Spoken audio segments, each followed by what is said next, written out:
Bonjour, bienvenue sur Comment fait-on. Je suis heureux de vous retrouver pour une nouvelle recette. Aujourd'hui, nous allons réaliser ensemble un 4 quarts marbré. Vous allez voir, c'est très simple à faire, c'est joli et en plus c'est très bon. Allez, les ingrédients sont maintenant directement sur la vidéo, donc place à la recette, c'est parti. La première chose que vous devez faire avant de commencer ce 4 quarts marbré, c'est de préchauffer votre four à 170 degrés. Évidemment, on prépare tous les ingrédients. Vous faites fondre votre beurre pour l'avoir pommade. Moi, il est un tout petit peu plus pommade, hein. Il n'est pas liquide, mais là, c'est bien. Ça va être plus facile pour travailler l'ensemble.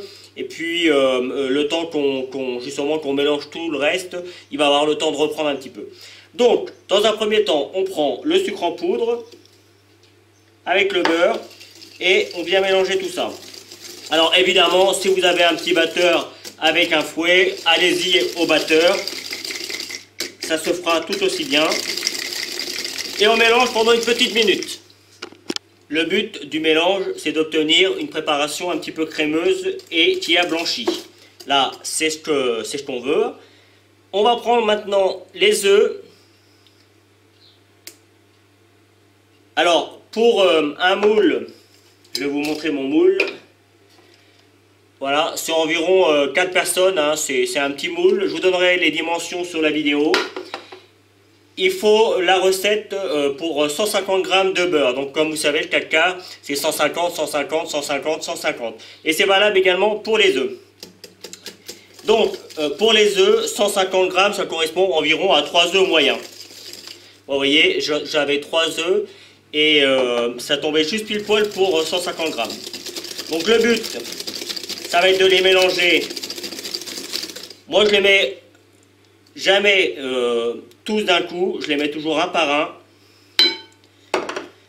Hop, je casse un petit peu avant de mélanger. Et c'est parti. Et on fait comme ça jusqu'à ce qu'il n'y ait plus d'œufs. À vous de jouer. On va rajouter maintenant la farine. Alors, j'ai mis également un tout petit peu de levure chimique. C'est pas obligatoire dans un 4 quarts. Normalement, le 4 quarts, ça monte tout seul. Moi, j'aime bien en rajouter un tout petit peu. Là, j'ai mis que 5 grammes, hein, c'est vraiment pas beaucoup. Mais ça va lui permettre quand même de lui donner un petit peu plus de force. Il va monter un petit peu plus. Donc, comme pour les œufs, la farine, on y va tranquillement. Moi, je le fais en 3 fois. Donc, je vous explique la première fois. Et puis après, hein, ce sera pareil. Donc, on y va toujours doucement au début. On vient chercher sur les bords. Et une fois que c'est bien mélangé, on donne un bon petit coup. Et on remet la deuxième partie. Et on recommence comme ça, comme pour les œufs, juste à ce qu'il n'y ait plus de farine. Bien. J'ai terminé mon mélange. Et vous voyez, c'est là que l'on remarque l'avantage d'avoir un beurre bien pommade, c'est qu'on a quelque chose de vraiment très lisse, très fin. J'ai pris un petit peu d'avance. J'ai pris une partie de ma pâte, 150 g pour être exact, que j'ai mis dans un autre saladier. J'ai fait fondre mon chocolat. Alors moi, j'ai pris du chocolat noir en tablette. Pourquoi? Parce que je trouve que c'est plus goûteux, c'est un petit peu plus fort en goût et moi personnellement je préfère. Si vous n'avez pas de chocolat en tablette, mettez du chocolat en poudre, ça marchera. Alors par contre pour les proportions, c'est un petit peu, parce que le chocolat en poudre souvent il faut en mettre un petit peu plus. Donc là pour info, moi j'ai mis 70 g de chocolat. Si mes souvenirs sont bons, oui, 70 grammes. Et pour le chocolat en poudre, il vous en faudra peut-être un petit peu plus. Le but, c'est d'avoir quand même quelque chose qu'on voit bien dans le gâteau. Il ne faut pas que ce soit trop prononcé, mais il faut quand même qu'on le voie bien. Et donc, on va mélanger le chocolat. Alors, pour fondre le chocolat, si vous faites comme moi, n'oubliez pas, si vous le faites fondre au micro-ondes, qu'il faut le sortir régulièrement, parce que sinon le chocolat va brûler. Donc vous mettez votre chocolat, au bout de 15-20 secondes, vous sortez, vous mélangez un petit peu, vous le remettez, et jusqu'à ce que le chocolat soit fondu. C'est impératif, si vous ne faites pas ça, votre chocolat dans le micro-ondes, si vous le laissez 3 minutes sans le mélanger, votre chocolat va brûler et vous ne pourrez pas vous en servir. Donc on mélange bien les deux ensemble.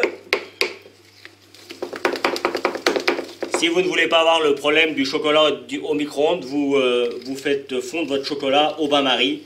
C'est-à-dire, vous mettez votre chocolat dans un saladier, vous prenez une casserole avec de l'eau chaude en dessous et vous le faites fondre tranquillement. ça va moins vite, mais c'est plus sécurisant pour ceux qui n'ont pas trop l'habitude.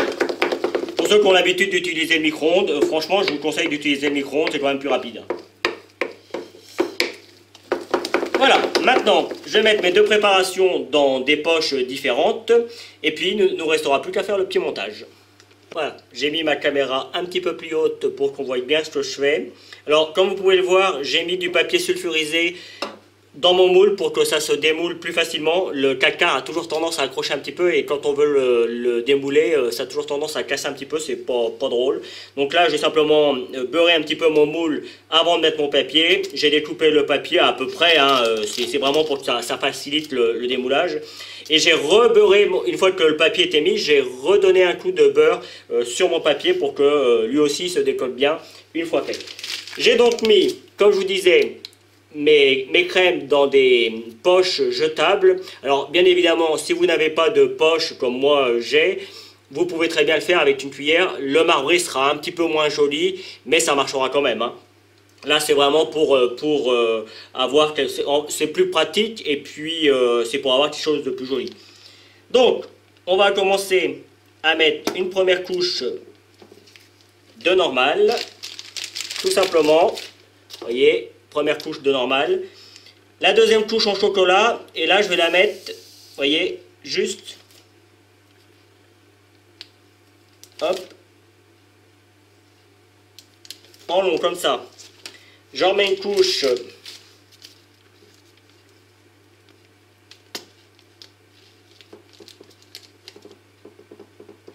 En faisant en sorte de bien le mettre comme ça. Et tout à l'heure, je l'ai mis en long, donc ce coup-ci, je vais le mettre comme ça. Ça permet d'avoir différentes, qu'on n'ait pas toujours le même dessin. Voilà, et comme j'y suis, je vais également en mettre comme ça. Hop, vous voyez, voilà. J'en mets une petite couche. Il faut finir avec du blanc, hein. Donc on fait en sorte d'en avoir assez pour finir. Là, je vais mettre plus de chocolat.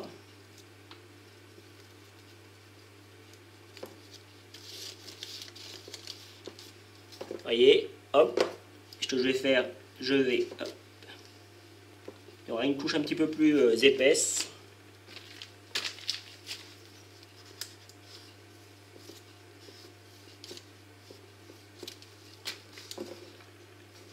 En fait, je m'amuse, hein. Et je vais le mettre, celui-là. Le but, c'est vraiment qu'il y ait des couches. Et vous allez voir, après, avec le couteau, je vais encore travailler tout ça. Et là, maintenant, on va venir fermer l'ensemble.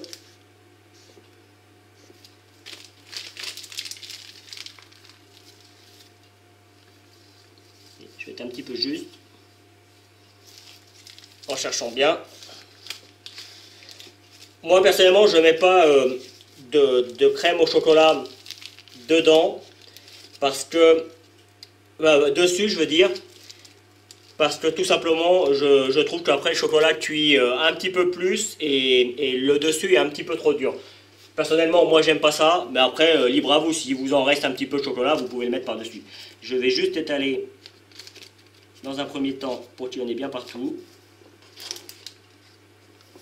Alors tout ça, hein, moi je le fais, mais franchement, si vous ne le faites pas, vous allez voir, ça va s'étaler au four. Ce ne sera pas une catastrophe, hein.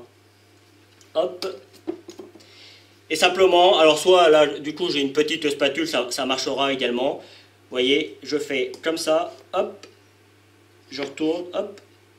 Vous voyez, je donne juste un coup, en fait, ça va donner des petites traces. Il va m'en rester un petit peu pour que j'en fasse un petit, et puis hop, je vais en donner un au milieu comme ça. Voilà. Voilà. Il ne nous reste plus qu'à passer à la cuisson. La cuisson, il faut compter environ 1 heure à 170 degrés. Vous savez, vous avez l'habitude, le couteau, si vous me suivez, vous savez comment je fonctionne. Au bout d'une heure, même peut-être au bout de 50 minutes, vous pouvez piquer votre couteau dans votre gâteau. Si celui-ci, comme là, il ressort avec de la pâte comme c'est sur le couteau, c'est que c'est pas cuit. Il faut encore le laisser. Si jamais ça ferait un petit peu trop de couleur, n'hésitez pas à mettre un papier sulfurisé ou un papier d'aluminium, hein, si vous n'avez pas de papier sulfurisé. Et si au bout d'une heure, votre gâteau, vous piquez votre gâteau et que la lame est parfaitement propre comme c'est le cas ici, eh bien c'est que votre gâteau est cuit. Donc voilà, c'est pas plus compliqué que ça. Donc c'est parti pour la mise au four. Voilà le résultat après 1 heure de cuisson. Pour ma part, 1 heure pile poil, j'ai surveillé et c'est nickel, à 170 degrés. Donc, comme vous pouvez le constater, j'ai attendu un petit peu que ça refroidisse pour pouvoir le découper. Et voilà ce que l'on obtient, un 4 quarts marbré. Donc, le but du marbré, c'est de pas avoir du chocolat partout, c'est vraiment d'avoir des petites traces de marbré un petit peu partout. On voit des petits points, on voit des petits filaments, et c'est ça le marbré. Et l'avantage, c'est qu'à chaque fois que vous allez découper une part, vous allez avoir des dessins différents suivant ce que l'on aura pu donner avec le couteau.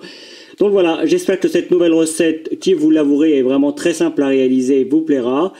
Vous allez voir apparaître maintenant les liens qui vont vous permettre d'aller sur Twitter, Facebook, Instagram. Vous avez l'habitude, n'hésitez pas.